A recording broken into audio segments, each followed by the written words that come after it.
the simpler you can make transformation, the more inviting it becomes, right? Yeah. Like, I do think calling the tools, the terms and stuff somewhat close to the technical jargon is appropriate in certain audiences. Like, if you're trying to help that cohort of students or something prepare to test and take the exam, they need to know the terms. Yep. But if they're never going to, facilitate teams themselves, don't confuse them with your fancy words, really. Keep it simple, and then also spend more time teaching them and grooming them and developing them. That's, to me, when I start a project, I tend to start with the end in mind, is how am I going to transfer my skills, my knowledge to this group of people, so that this time around, lifeguard model, I'm in the water with them, helping them learn how to swim, but then the next time I'm in the boat, the third time I'm on the shore, and thereafter that they're proficient and they can self-regulate and self-improve. And there's been many times that my goal has been to work myself out of a job.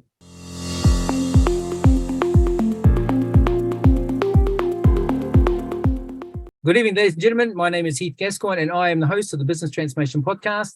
This is the show for business transformators who are part business strategists, part business designers, part collaborators, and part negotiators.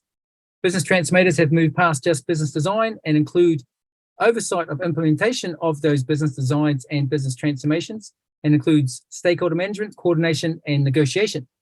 If you work in strategy development and implementation and work to ensure that the strategy is aligned to the business design and technology, then you're probably a business transformator. This is the show where we speak to industry experts and professionals to share their stories, strategies, and insights to help you start, turn around, and grow your business transformation. Welcome to the Business Transformation Podcast. And in this episode, we are talking to one of those industry experts. We are talking to Tom West.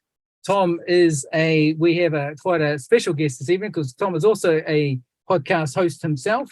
He is a holder of MBA, Lean Six Sigma, Master Black Belts, has a degree in design thinking, if I've got that right there, Tom, has, I think, close to 2 decades, if not more, in transformation projects, and held many roles from Performance Excellence Manager, Director of Performance, Managing Consultant of Performance Improvement for Community Health Network. Also now is running his own consultancy for the last, how many years has it been there, Tom? It's been 4. I decided to start the company on April Fool's Day, 2019. Oh, nice one. What a day to start it. Yeah, so Tom's history goes back almost to the start of this century. So well done. So let's get into it. Tom, thanks for coming. Thanks for being here. Now, we had a brief introduction offline beforehand. And so for the audience to keep track, to cover what Tom has done there in terms of his background as a change manager, business transformation, Lean Six Sigma, has his MBA in finance, comes from a technical background.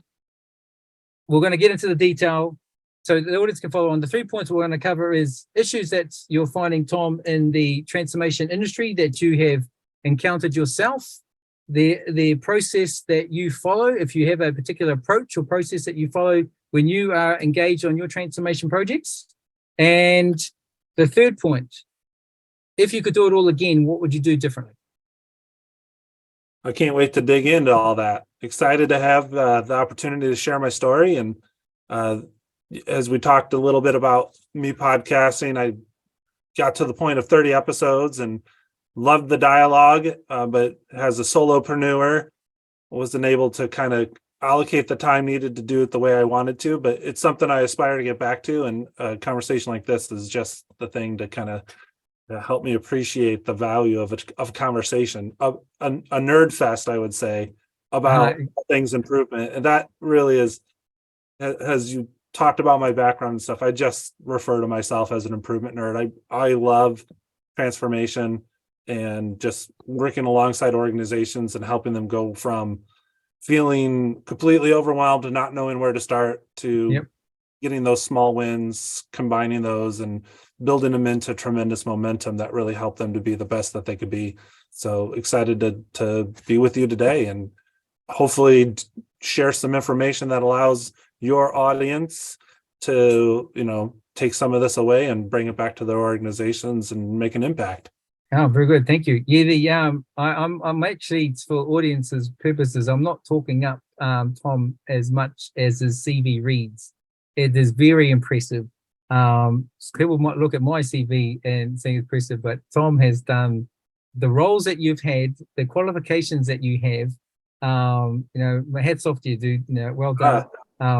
Yeah. So I'm interested. I also have a really a personal interest that I like to learn. That most of the guys that have been on the podcast have been from the network, and it's on the network on LinkedIn. And you ask these and have these interesting conversations. You go, man, you guys have done some amazing projects, and no one would know about it.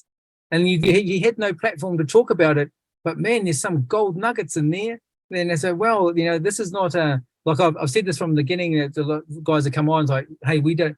So full disclosure, Tom and I have not met before. We've only just met now. I'm in one part of the world, so the things that we talk about may not be like this. Oh, that only happens in London or the UK, and that doesn't happen in the States. It's like, well, you might be surprised. Oh, it totally does. Totally. Yeah. Transformation hits hiccups. When I facilitate teams and organizations, I'll say it in a way that's somewhat cheek and tongue, like, I wouldn't expect that this would happen here, but I've seen elsewhere that, a strategic plan exists. It's a beautiful, well-articulated document that no one knows about, right? Yeah. Except for a select few, and realizing that oftentimes the organization invests resources to create this thing and really exhaust themselves in the production of the plan, that their resources are too fatigued to deploy and execute it. And like, you see that happens, and when you're working with an organization, you may perceive that might be a reality within their four walls. So you just kind of make it a little bit more approachable, because admitting sometimes that those things are existing is the hardest part, right? Like, Yes. there's a lot of pride around developing strategy and improving processes and shaping culture, as well there should be, but that doesn't mean you shouldn't be willing to accept help and feedback, right? Yes. Okay, I'm sure we're going to get into those points. There's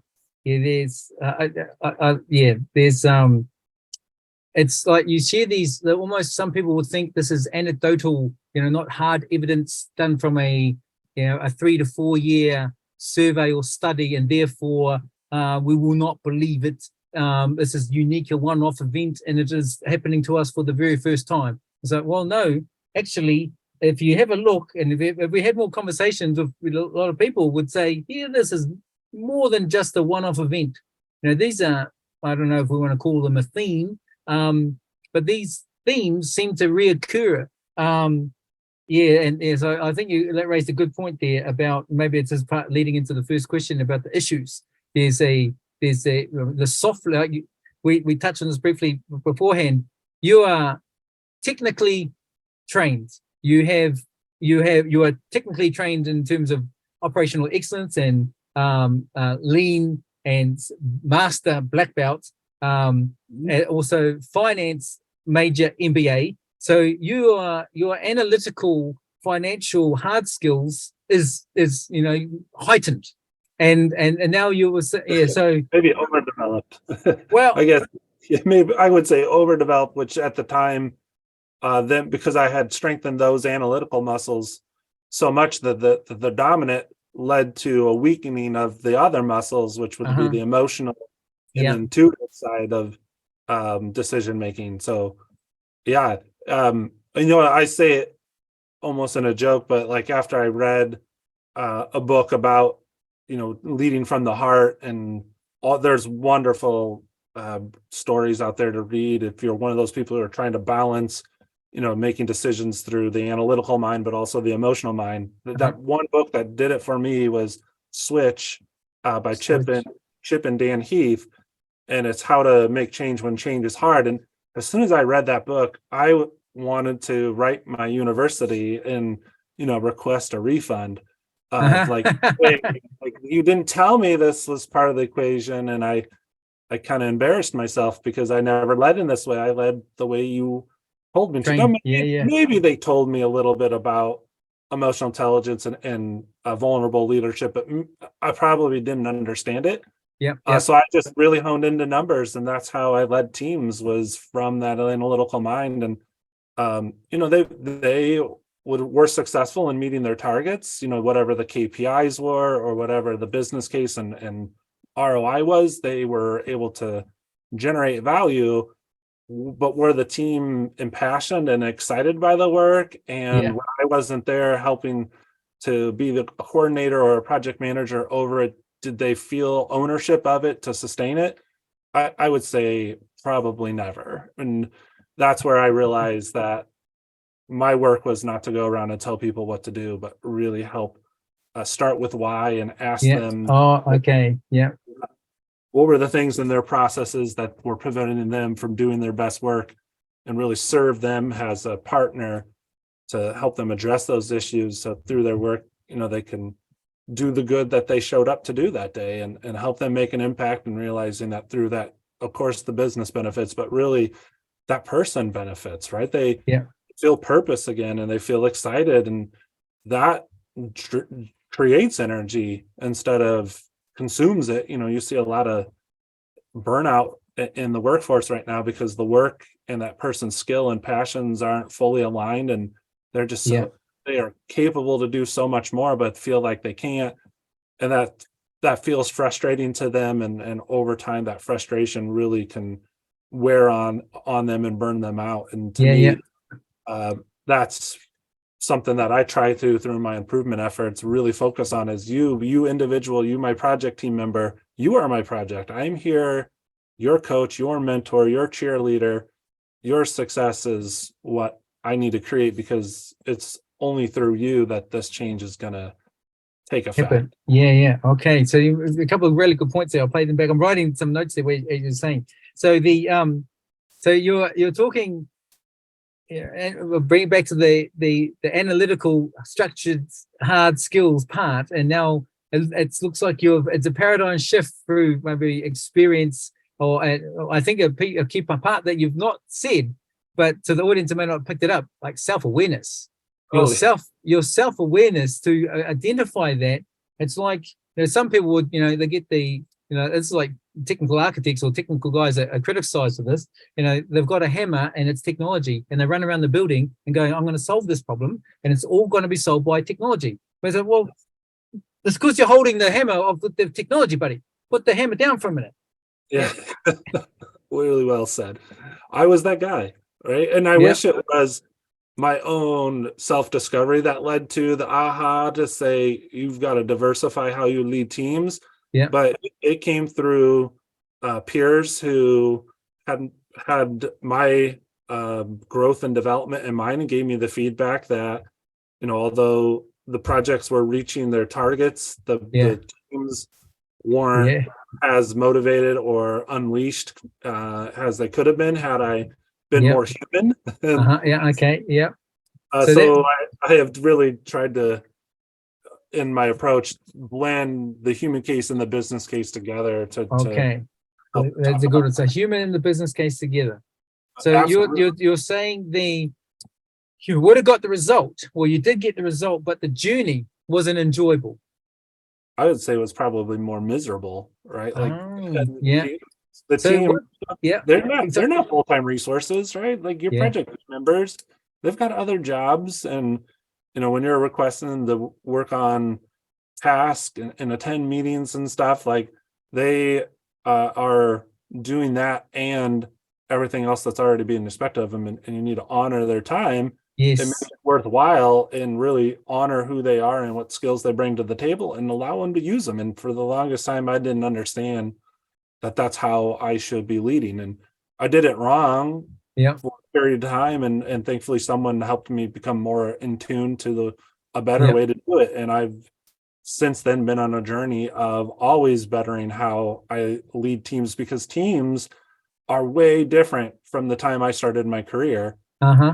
There are more generations in the workforce than there were then. So there's now, I think it might be up to 5 generations in the workforce, maybe 4. I don't know exactly. So teams, they have different values because of the diversity in generation. Teams now are more remote than they were previously. Teams have more demands placed on them than they did historically due to organizational pressure. So the makeup of a team has changed, and that has helped me realize that the way I lead teams needs to change must alongside. also change. Okay. So the interesting thing you were saying there is around the soft skills. Now, and transformation, and I'm sure you might maybe share the same view, is that there is in terms of studies out there that talk about the main 4 causes of transformation failure: lack of business user involvement, lack of senior leadership support, changing requirements, and incomplete requirements.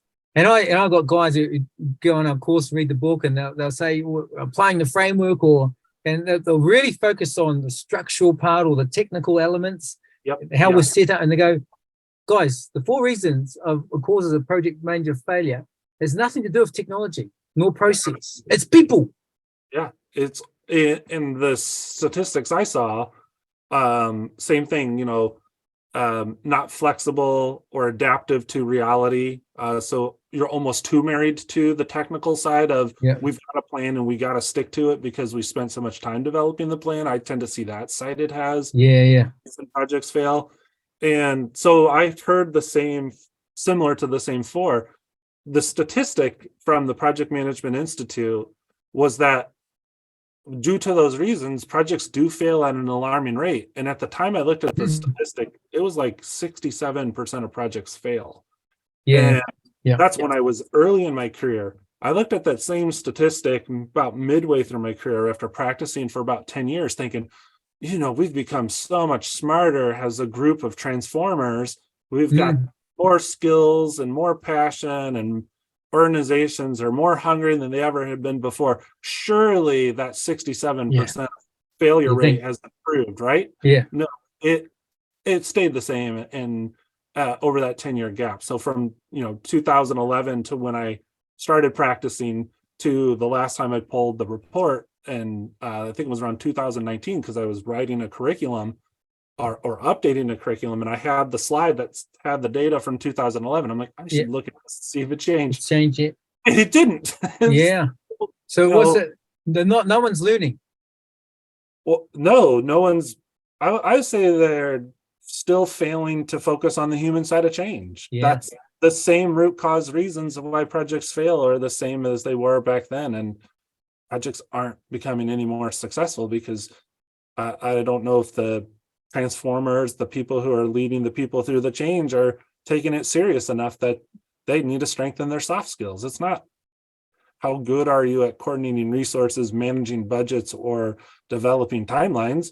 It's how are you able to influence without authority, right? Like these teams, they're on borrowed time, and you've got to inspire them to want to participate to make that project a success. That has nothing to do with the technical tools. I'm not saying don't do the technical tools, do those and find a way to serve them in a way that inspires them.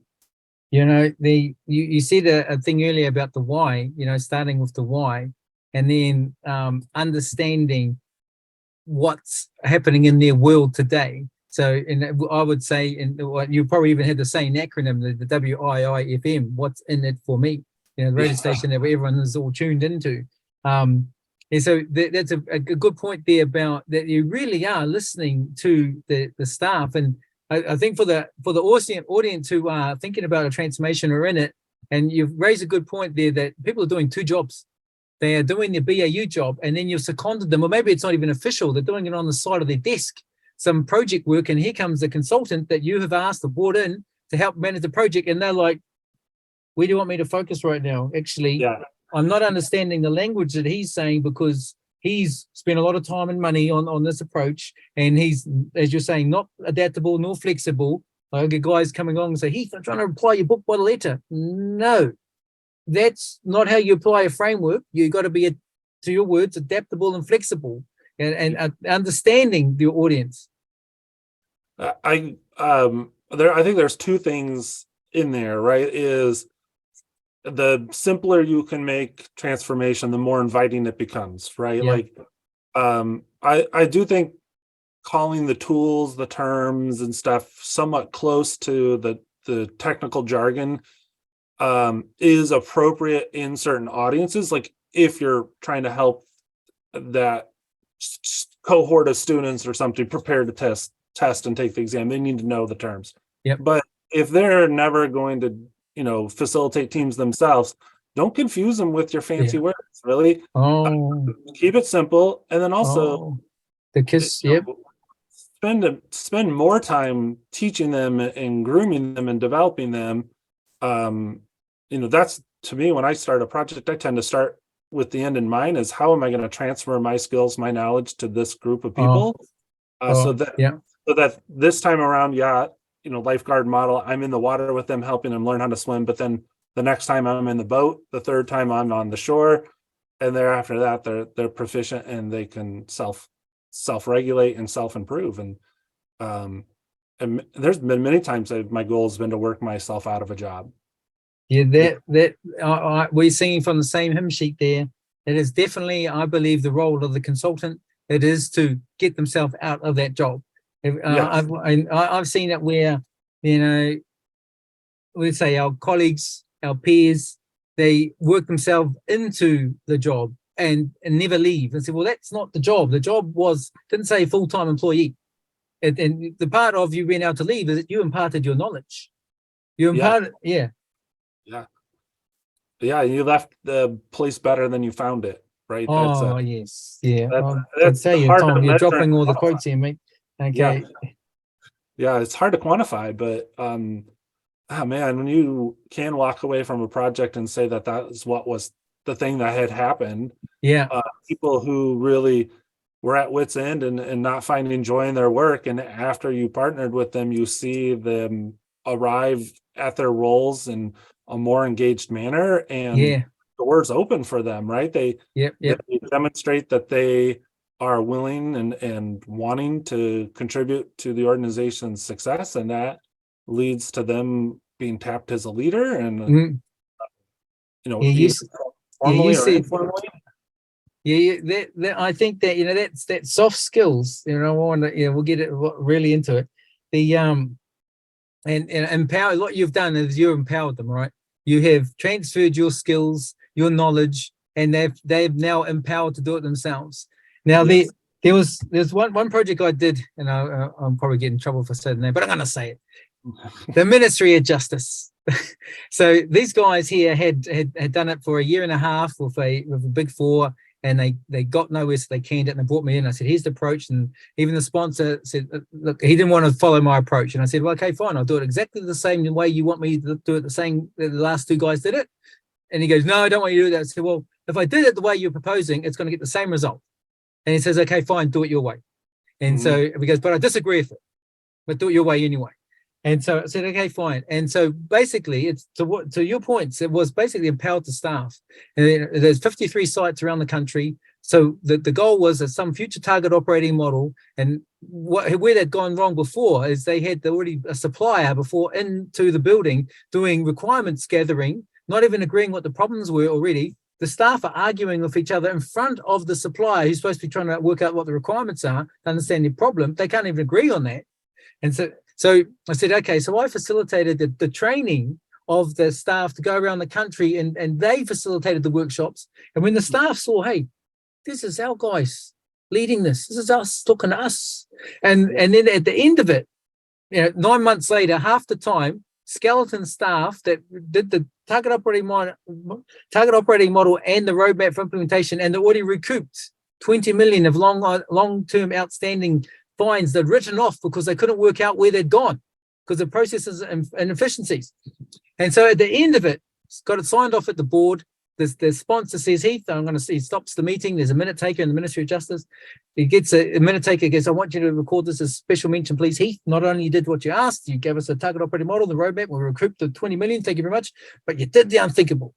You have documented the undocumented business. They haven't had this in 20 years. And I said, well, I said I had an approach, but I didn't have the knowledge. Your staff had the knowledge, and I asked you to second the people, and you gave me the people. You should be thanking them because it was them who went out in the country to do it.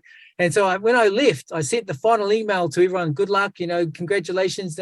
I said, to your points were, you have just done yourselves what 2 Big 4 consultancies couldn't do in twice the time. You did it in half the time on your own. You have now got the muscle. Yeah. Yep. You now have to keep using that muscle or you'll lose it. Yeah, it's true. Yeah. And I said, we should realize what you've just done. You have done what these guys couldn't do in twice the time. You did it half the time and you do it yourself.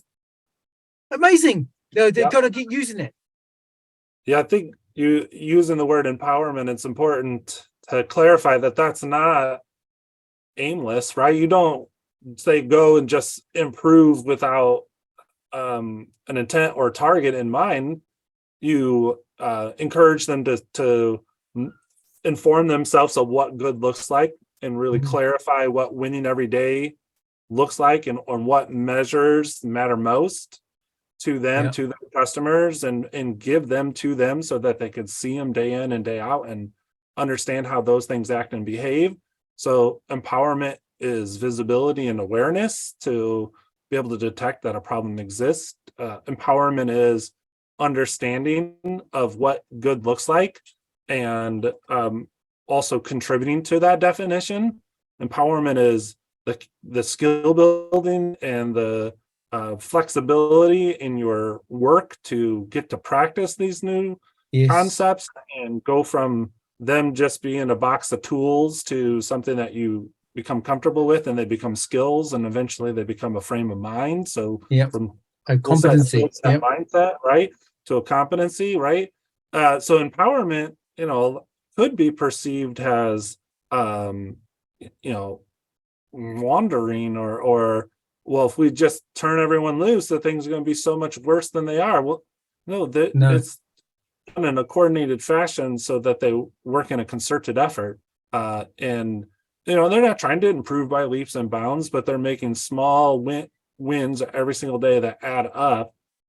And maybe in the organization's journey that you were talking about, maybe they were too focused on lagging measures or outcome measures and trying to move those, not realizing that the only way to move those is to generate momentum around the process level metrics, where the operators who are closest to the customer are the ones in charge of driving the results. And I tend to see that as a big issue, is strategic plans really focus on high level outcome, slow moving, lagging metrics, whereas when you try to translate those big metrics to everyone in the organization, they're not actionable enough and they don't mean anything. You got to decompose those measures into measures that tangible. matter to the very tangible and influenceable, right? So you make a change in a process and you could see it close to real time that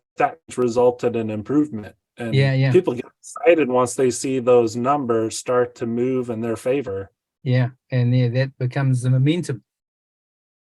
Total momentum builder. So the audience, in case you missed that, there's a good point there you just said about the strategic and almost meaningless. And I talk about, and you probably have the same sort of approach. The 3 L's is there's layers in the organization: strategic, operation, and supporting. They speak a different language, so you got to tailor your language to that level, and the level of detail is different. High guys upstairs, the big picture guys, the strategic, conceptual almost, and operational is, as you're saying, is tangible. How does it actually look and feel? How am I going to be impacted by that? And you want to see those results, and that's we get to see the momentum when you start to see some results. And at the bottom, the good supporting is talking about technology that supports it. The lowest level of detail in technology and code. You could make it more detailed than that. So you are very conscious of making sure that the language is right and translating it to that language at that particular level, so it's meaningful. And it's not a flow of information from top to bottom, but it's also a flow of information from the bottom up, right? And so they're working in a way where trust is strengthening between the two parties, right? someone has to be looking down the road 3-5 years from now, which is very much like strategic thinking, right? Is where are we today? Where do we want to be in the future? What are the things on the horizon that create advantage or also risk for us that we need to be aware of, right? Strategy helps to keep your organization running and anticipate the change, but you still got to run your business as well. And so, I think at the operations level, they do the most of what I say is CTB and RTB. They're the group where change the business, RTB run the business comes to a head, and that's such a critical part to make sure they understand how to move forward. Okay, there's some good acronyms there. So so strategic is the driver, the future setting, operational, 2 parts. It's your terms, the CTV, so CTB, so change the business, and then the RTB to run the business. Yeah, so effectively the roles. All right. Yeah. Okay, so if we bring it back to the first question is, what were we seeing in the issues in the industry? So we covered a lot there, and I think in summary, it's and maybe from your self-awareness also, is the focus on the hard technical, hard skills, hard metrics, almost, and well, if it's some strategic and it's not translated down to operational, it's meaningless. And so what would this is the interesting part I find, is that you personally, on your, if we go and say it's a personal transformation of the technical analytical focus to the soft focus, but also, so for you personally, and now having maybe that perspective or lens when you're coming into clients, are going, they probably have got the same thing too. I agree. I think the Transformers group, the body of knowledge that we were all trained from is evolving and advancing, but I feel like it's not adapting fast enough. But when I studied to get my master black belt and my black belt, even my project management, there was probably less than 5% of the body of knowledge allocated to culture and or leadership. I was the very first body of knowledge, just to kind of date myself. It's a good thing I just finished my degree in finance, because it was as if I was taking a statistic exam. It was very numbers.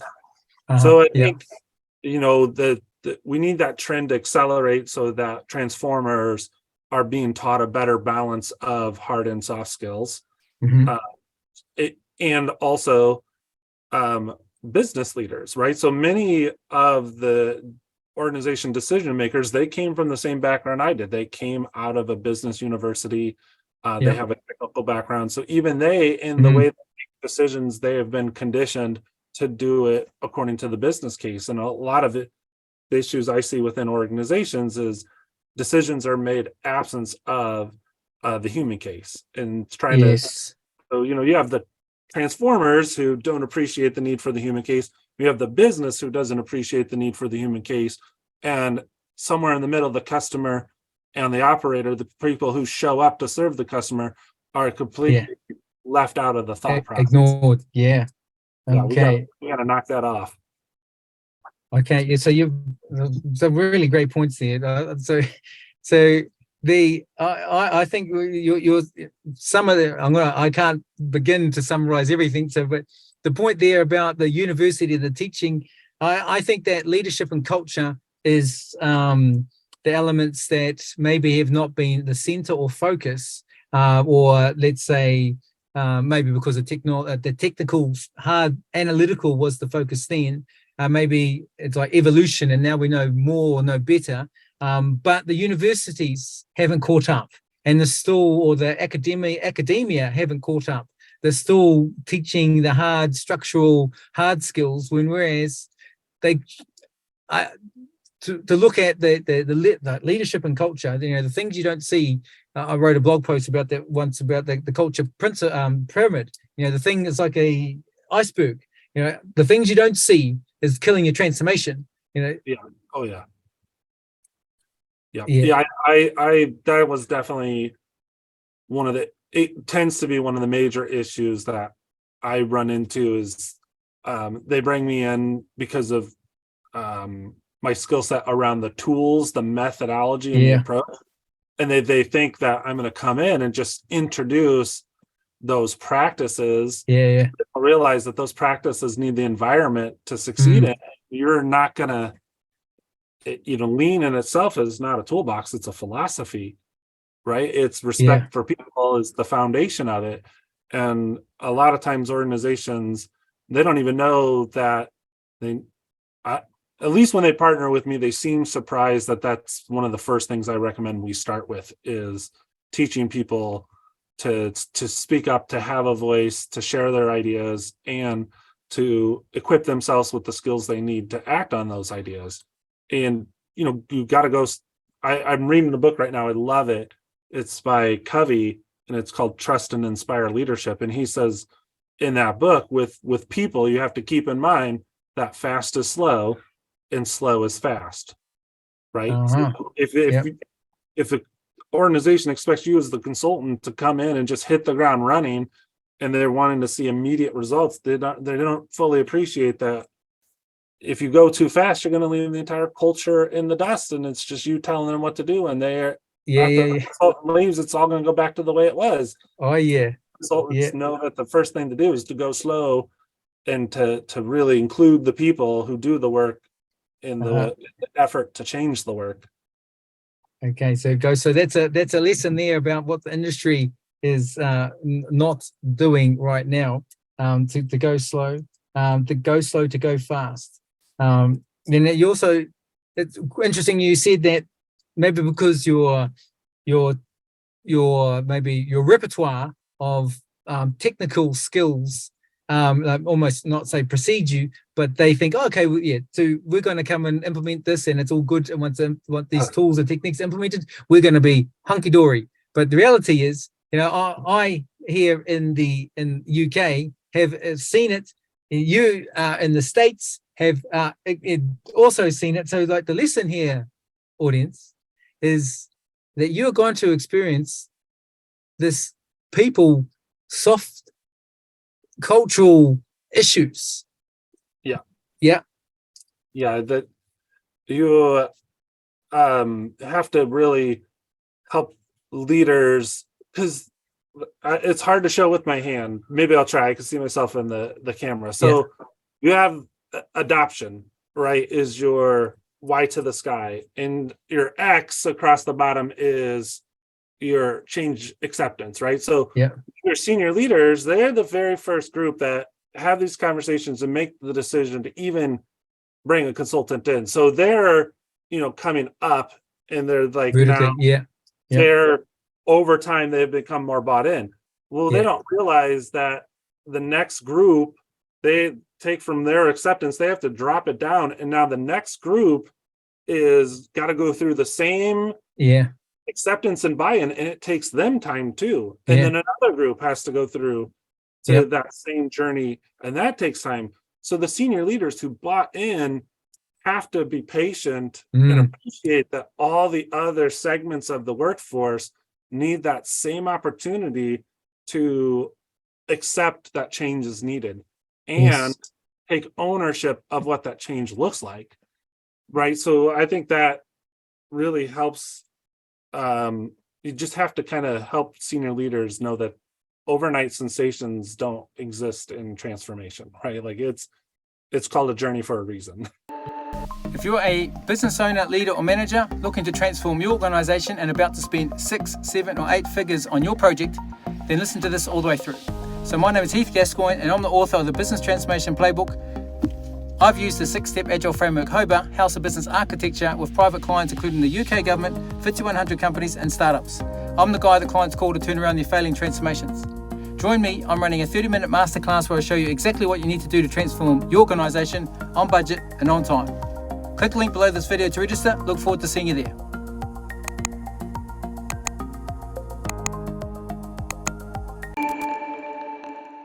Yes, I'd say words to that effect too.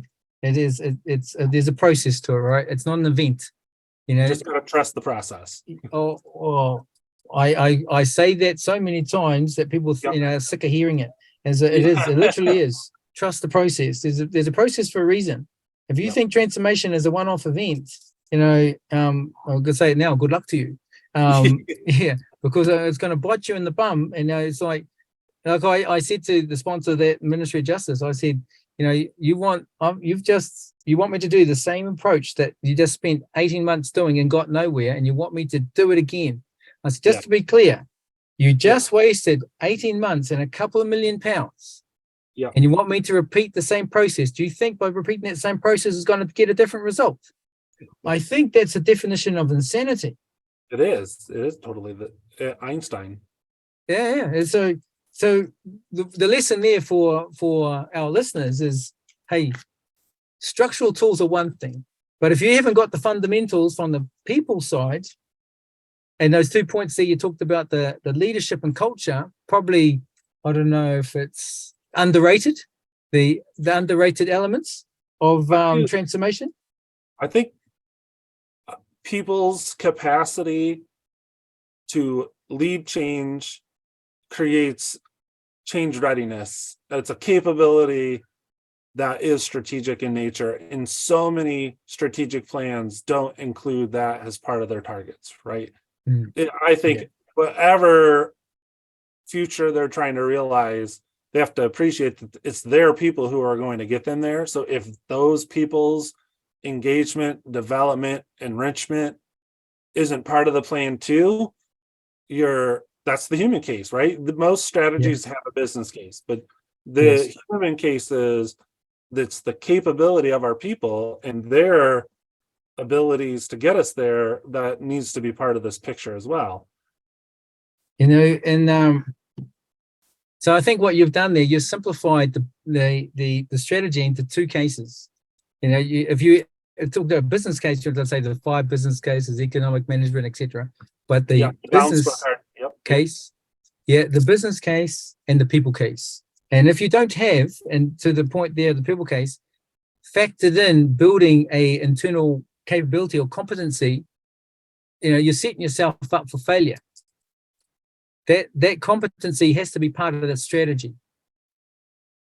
Absolutely. I think you did a wonderful job summarizing that and bringing that point out of many of the things we've discussed. Is really, if it's not there, it's not going to be anywhere. It doesn't just magically appear, right? Right. If there's no it's like, if you don't plan it, it's like wishing and planning, so there's wishing and working. One is going to get it and that one is not going to get it. All right, so man, we got a couple of what's the industry not doing right there. I'll try to sum that up at the end. Now, a particular approach, your approach, because you got an arsenal of tools there, right? And it sounds like that you got a people focus, although you could quite easily have a natural disposition, a bias towards applying your analytical skills. You even get called to apply your analytical skills, techniques, and think that the client thinks you're going to throw them over the fence or beat them over the head with it, and you go, wait, no, it's not. So, in summary, your approach. The approach really is, whatever it is, if they're trying to do transformation or transaction, because I consult in both capacities, and sometimes they don't trust you to do the transformational work until you've demonstrated your worth on transactional work. So a lot of the consultants or businesses I work with early, I'm doing transactional stuff. They want me to lead a project or an engagement. And that tends to be how I enter into an organization. So they want to see the quick wins. Yeah, they want to. So as you charter that and undertake it, the very first thing is a team kickoff and calendar planning to really get them the training, the development they need to understand the journey that they're about to embark on. Yeah.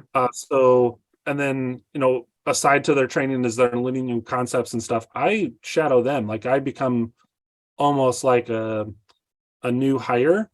So, I get my hands dirty. I work alongside them. I let them teach me how to do their jobs. And, don't talk about how he would do it differently. Mm. Observe. Observe, learn, be curious, and then through that trust building, that strengthening of the relationship, then start to reinforce some of the concepts that they learned. So even the most basic ones of what is waste, right? Like transportation and motion, inventory, weighting, Tim Wood. yeah, Tim Wood. Just simply asking them, hey, like today, I was wondering, were there any parts of your job that you felt that were waste? And I'm not making judgments, but did you sense that maybe there was a better way to do the work? And just really, you're just planting the seed, and getting their input and giving them the opportunity to practice these tools in low stakes environment, right? And the freedom, the unthreatening. Yeah, it's really just, can they improve the right way? We don't, early on, you just want them using the tools and wearing grooves in them.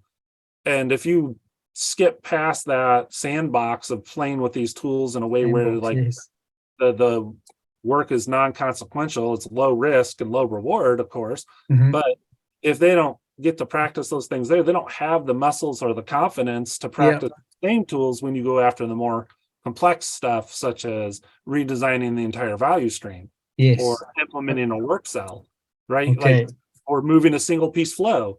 Those are simple to you and I who has the training, but to them that is intimidating. And just looking at 100-day and making notes about what was wasteful and what wasn't is like the training wheels on the bike. You got to start there with them, and then gradually progress the type of complexity of the things you have them work on. And then, once then that they start working on the project, then, you interface between them and the senior leader, the sponsor who's over the project, and start to create that channel where they're updating each other of progress made and work that's occurring and impact to the metric of concern. But to me, I don't think you can jump in there. I think you have to jump in with the person who's on my team is the project, and their development has to supersede and occur before the project can really become the focal point.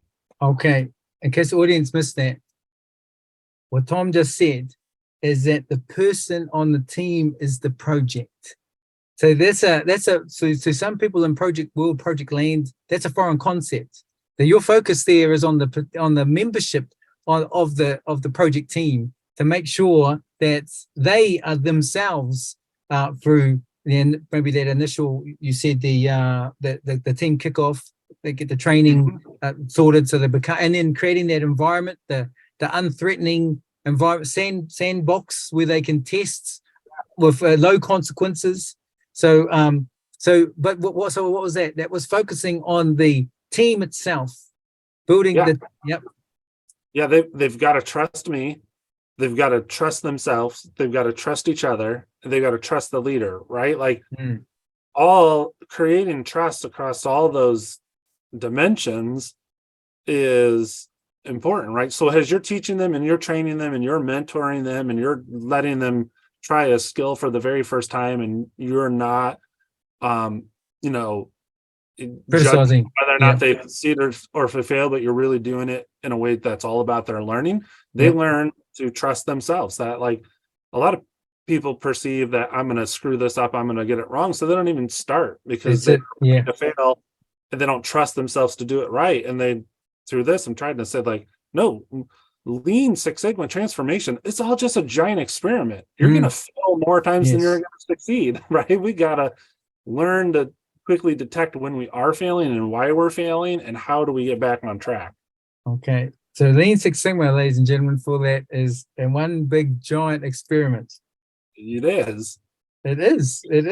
Even with all your analysis to determine the root cause and being certain it's the root cause. Okay, so there's high confidence there, but you don't know what solution is going to work. You don't know what the culture is going to embrace. You have to try things, and you have to use PDSA or PDCA to experiment and determine what sticks, what doesn't. I had with students on our course here. about trying something for the first time is like what you're talking about there is experimenting. As you have this is the perfect environment to try it with unthreatening consequences. And so I say, with your building blocks and blueprints that you put together, the longer you work on it, the less value you add to it. Diminishing value. You need to get it in front of the end user so that you get feedback. And so the part there about the personal development part is be used to something that may not be correct or nor complete, but you need to get it reviewed. You need to get it shared. And to your points here, the sandbox. Yeah, that's definitely important too. You want to experiment internally, but don't forget to experiment externally either, right? A big part of experimentation is fail fast, fail cheap, fail often, and fail forward. Yeah. Okay. Right. Yeah. Yep. So a lot of failure. I mean, that's you just use fail a lot and tell them, hey, it's an acronym for the first attempt in learning. Oh, so nice one. Try to really destigmatize failure, because that can get people stuck in their old ways of doing things because they're just too afraid to try something. There is. I'm a big fan of the fail fast phenomenon or philosophy. Now, on a previous client, their philosophy was they want to fail fast, and I was going, but wait, there's a thing. There's a step before that fail fast is to ask the question, why are you trying whatever you're trying to fail fast? Ask the question, why are you doing it?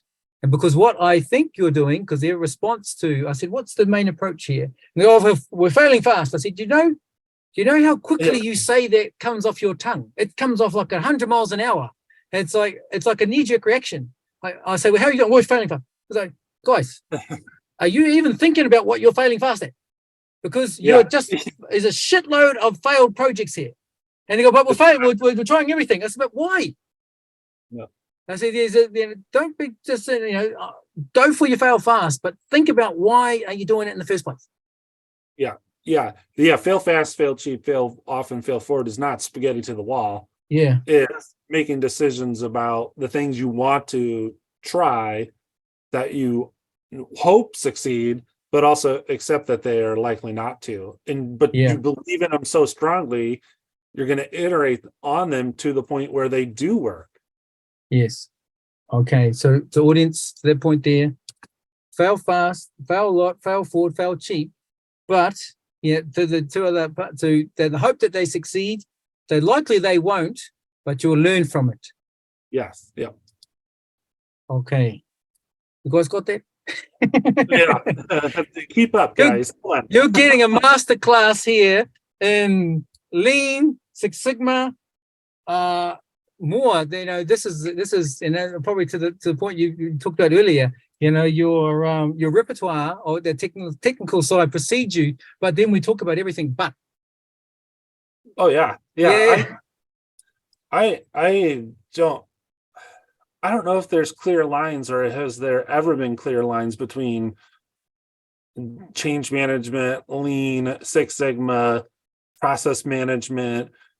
I mean, they all are separate certifications, but in so many ways, an artful practitioner tries to blend all of them together, because organizations have to be able to, from change management perspective or a design thinker perspective, organizations have to be able to practice empathy for their customers and relate to what their needs are in order to create better products and services to meet those needs. That comes out of the design thinking body of knowledge. Now, these ideas, you need to try them and apply them, standardize them if they work, and deploy them, and then manage them afterwards into your operations. That's Lean, the PDCA, and introducing them has a workflow to the organization in a way that's streamlined and efficient and designed, again, with the customer in mind, to standardize that and make sure everyone's doing it the same way. That's Lean, that's Six Sigma and process management. And you're looking at the measures to make sure that, these are stable processes and they're delivering predictable and reliable outcomes. Yep. and then the culture needs to be invited to contribute to these ideas and Yep. to own these processes once they get deployed, and to refine them over time and continually make them better. And that's continuous improvement. Yeah. like all of it has to happen. And that's, Yes. I guess, I don't know what to call it other than transformation, right? Yes. It's all of those things have to happen. And I don't think there's any, you can't silo all of those activities. They gotta have concerted effort. Yes. So that's a good point there of, it's not one of them. It's not all technical, and it's not all the softs.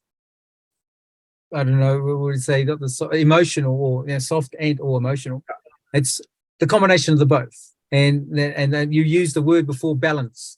It's the balance. You're finding the balance of between those different tools and techniques. Alrighty. Okay. Absolutely. And so, okay, I'll try and wrap that up when we get to the wrap up. But so the last point there is around, if you could do it again, knowing what you know now, you've got a couple of decades under you, you've got the highest technical training qualifications that you can get. You cannot get any higher than master black belt. That you might get black tip, but you're at the top.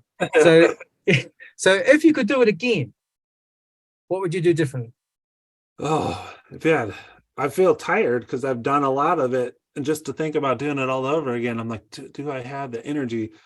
I think I would have learned to trust myself to be a role model for practicing vulnerability and admitting I don't know, but I'm willing to find out, and practice humility, bring a sense of humor to the work and playfulness to the work, to, in some ways, like, I did it the way I was taught in the school because that's the only way I knew how, but it was also the only way I felt safe to practice it. Yeah. And longer my career went, the more risk I took in almost treating like every workshop like it was a sketch comedy or improv show, like, trying to really bring a playfulness to the work we're asked to do, and in one show that I respect the opportunity to even participate in engagement, but I'm not the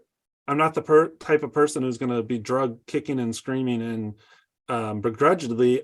I'm going to find a way to have fun during this. And I try to live that out. And I wish I would have learned to do that sooner in my career, because there's a lot of project work that I probably could have left a better impression around. Yeah. And Okay. now really that's my key focus, is like, it's up to you. I chose to have fun, and Okay. I'm going to show up, and I'm going to be playful, and I'm not going to take this too seriously, because otherwise I'm not enjoying it, and I don't imagine too many people would either. Yeah. Let's look for the joy here. Okay, so the playful, the joy, because in terms of a leader, if you're leading by example and you're having fun, more likely they will too. And so you said yeah, well, and I think that's really why I didn't initially, because I didn't see any other other than my supervisor, but it was healthcare, right? Like, it is a high risk business, because every transaction on the other side of it is a human life, right? So like, the level of professionalism was pretty high and quite palatable. So I felt like I too had to lead in that same professional demeanor. And that's not me. I'm a goofball. And again, I said I'd kind of refer to myself as a improvement nerd. I didn't learn or allow myself that hall pass to be that silly goofball character until like halfway through my career. And okay, I think once I allowed myself to, other people who were on my teams, they then allowed themselves to as well. And realizing their work wasn't just my project, but they were a director or a manager or a supervisor elsewhere. And then when they went back to put that hat on, they still kind of remembered what it was like, that it was okay on my project to be them whole selves. And when they went back to their jobs, they stayed them whole selves. And I wish I could have role modeled that sooner in my career. Okay, that's like the importance of it. that's like, you know, as a new grad comes out of university and they are less experienced, so they are rote learned, so they apply things from the book to the letter, and then over time and experience, they about the situation awareness, they apply it, you know, proportionately and appropriately to the point where they may change some things, adopt some other things to the point where you have pulled in your technical skills and the soft skills, and then even added the new one with the humor, and then going, okay, so, and probably in like your career, my career, a lot of people's career, you know, 20, 40 years, you get to the halfway mark and you go, like I have a beef with my university, with the MBA, is that they touted that as, you know, was the number one at the time in Australia, and so you claim to be number one, and part of being number one is that you got a really big price tag on the door there, and I'm expecting some bloody bang for buck, you know, and so me and a good friend of mine, we both did it together, and we're going, you know, there's a few things missing here with this thing, and you know, it's very hard, like to your point, it's hard and a matter of fact stuff. And it's going, but you're missing something. Well, one thing this MBA was missing was sales, and like you talk about an entrepreneur MBA, but how does sales happen if you're not making no sales? You don't make sales by having no sales. You need to teach sales. And so why is there no one even in this thing teaching sales? You know, it's like you've taught how to do, you know, your MBA major in finance. And so you major in finance and you go, oh, now we've majored in finance, we should be able to do transformation.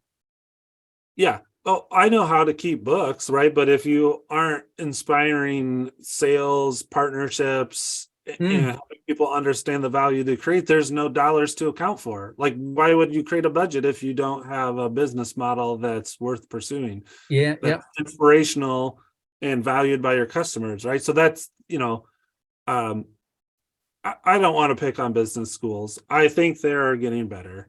Yes, yeah, they are. They are. Yeah. I do say a few things that just like, you know, like you talk about bringing the humor, as I, you know, you got to have a laugh, and it's like, you know, we don't know how long we're going to be on this earth for, so you know, you're only here for a good time, not a long time, so you might as well enjoy it, right? That's a good way to say it. Oh yeah, because you never know, you know, you never know the last day. All right, so the last point there, what you're saying is, if you could do it again, you would bring the humor. Yeah. I would allow, like, I'm an introvert, and you know, in some ways, public speaking, in order for me to do that, I kind of treat it like I have a persona, a stage persona. Yeah. It's not false. It's just, you know, as an introvert, you tend to think this funny things, and these observations that you have, you tend to think them internally, because when you think them out loud, they seem quite silly, but I'll just say them now, and people are like, that's quite funny. So yeah. I find that, and I admit, like, hey, if a person who is an extreme introvert, who has a master's degree in finance, who doesn't like public speaking, can stand in front of you today and tell you that he is passionate about design thinking and is on a journey to learn how to use his analytical mind, his emotional mind, and his intuitive brain, you know, trusting your head, your heart, and your gut. If I can do it, well, you can do it too. Okay. Like, so try to just, you know, I don't know, get people in their own limiting beliefs and shake them a little bit and be like, quit telling yourself you can't, right? Because for the longest time in my career, it was a little bit of you can't, and it was also a little bit of you shouldn't. And now it's, you know, I've done it long enough. I don't care who I offend anymore. I'm gonna be me. Someone's going to get offended, and this is the fact. Yeah. It's not intentional, but hey, this is how it is. Okay, so the last point there, the takeaway for the audience: you trust your head, your heart, your gut. So this is really all that is.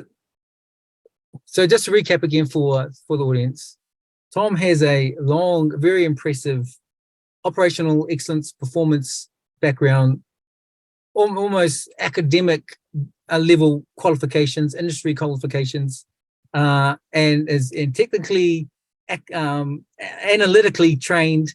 And we are talking about transformation but the focus has been on soft skills and a lot about trust, leadership, culture. So if you could do it all again, or you do it differently, you're going to do it with a bit more humor. Trust yourself. You said from the beginning about self-awareness. I think what the self-awareness was, okay, you recognize it. So what are you going to do about it? And you did do something about it. So for the leaders out there who are maybe in a similar situation, is the humility part, which you talked about.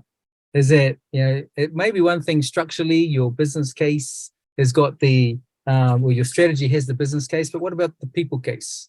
Yeah. Yeah. And if your strategy doesn't include some form of acknowledgement of the people or the people capability you need to build, the change capability you need to build an organization, you might struggle a little. And we get back to that 70% failure and transformation issue again. We'll come full circle. Yeah, we have. We got to change that statistic, people. Come on. I want to, 10 years from now, I want to look it up again, and it better not be 67%, darn it. Yeah, I tell you, actually, it was even today. I commented on, I shared a link to an article because someone posted actually in I think it was a change management LinkedIn group, that the 70% failure rate, and there's another peer. He said, no, that's false. And I say, well, man, I don't know, but I don't get called in to fix a good project. I get called in to fix a broken project. And that's all I've been doing for 20 years. So I don't know. But then I found another article. I just Googled it, and there's like, what's the average breakdown now? It's like 78. And I was like, well, I think it's actually got worse. But so what's the lesson here is, are we still applying old frameworks, old methods that we need to do as collectively as a group of transformators? We taught one thing in school and university and business schools, the structural part, and to the point you talked about the providing the environment, the self-awareness, the ability to the sandbox, to try things and unthreatening, your colleagues, don't be critical. We're going to try things that fail fast, often forward. Yep. Yeah, absolutely. Yeah. It's so easy. Just do all those things, people, right? Like, so yeah, I think awareness that has to happen is hopefully, your audience listen to this is now they've had these thoughts before, and they're feeling more motivated to be that champion for their organization, who is going to advocate for a need to be balanced between the business and the human case, and try to take a more human-centered approach to leading change within their organization. And if one person does that, as a result of your nice conversation, like, I know you're going to sleep better, I'm going to sleep better. Yeah, that's the ripple effect, right? That will create the ripple effect. Now, you also, we'll wrap it up there. You dropped some amazing quotes there. I'm going to quote you forever for these ones. But there's a couple of books that you mentioned. We'll put them in the show notes. One was Leading from the Heart. There was Switch, Chip and Dan Heath, How to Make Change When Change is Hard. Yep, that one's Switch. Great book there. So is it Stephen Covey? Was it on Trust and Ensure Leadership? Inspire Leadership? Trust and Inspire Leadership. Yeah, that's it's not Stephen Covey Sr.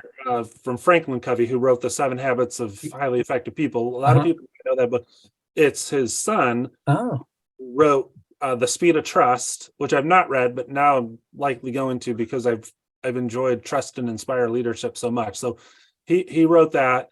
And I'll tell you, I was traveling to a conference over this weekend, and I've really prided myself recently of not being a procrastinator. Yeah.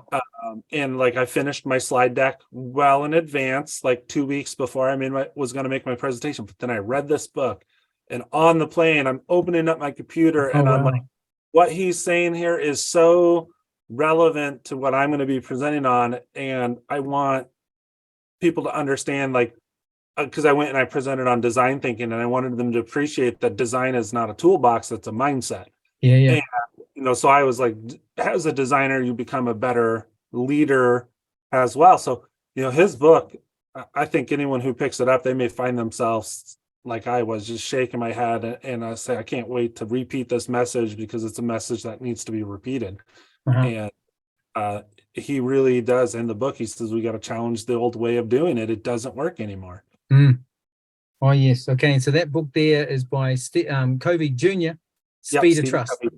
Yep. Yeah. I don't know if he's a junior or but it's Stephen Covey. Yeah. Stephen Covey, Speed of Trust. Okay. And you also, on the last part there, you talked about these technical or hard, maybe methodologies aren't so much a toolbox. Lean, design thinking and lean, maybe also, which I talk a lot about agile. Agile is a way of thinking. And first and foremost, it's a way of thinking. So the design thinking philosophies. Yeah. I agree. Like that, the mindset is just as important as the tool set, right? Like that's I think is another really thing to emphasize. So mindset is just as important as the tool set. Yeah. Okay, I think I got about 105 quotes there. Yeah, I don't know. It's like, out of respect to your audience, I think we gotta gotta draw this to a head. Yeah. No, that's great. Feel overwhelmed. I'm like, man. How did we go on time there? What is the time? I was even watching the clock. Sorry, to be honest. Well, that's what happened. I was enjoying the conversation. Okay. I was too. Yeah. Okay. Tom, my man, thank you very much, ladies and gentlemen. That was Tom West, all the way from the States. This is academically, technically trained, and is not talking about the technical sides, but on the soft sides of transformation. A lot in there: trust, culture, emotional intelligence, self-awareness. All fun things. And if your audience is like, gosh, I wish Tom and Heath would have talked about a bunch of technical stuff, we can create a niche, and you and I, we can do an episode on the technical stuff, like get really technical on how to create a box and whisker chart. But we wouldn't do it for like the audience to educate them. We would do it to the audience to help them sleep better at night, right? So like, there's that niche too, where people like listen to meditation videos to fall asleep. I feel like you and I, if we want to talk about technical stuff, we can create like Lean Six Sigma videos for better sleep. Hey, yeah, put them to sleep straight away. Awesome. Yeah. Okay. Well, I might take you up on that there, Tom. Okay. Yeah.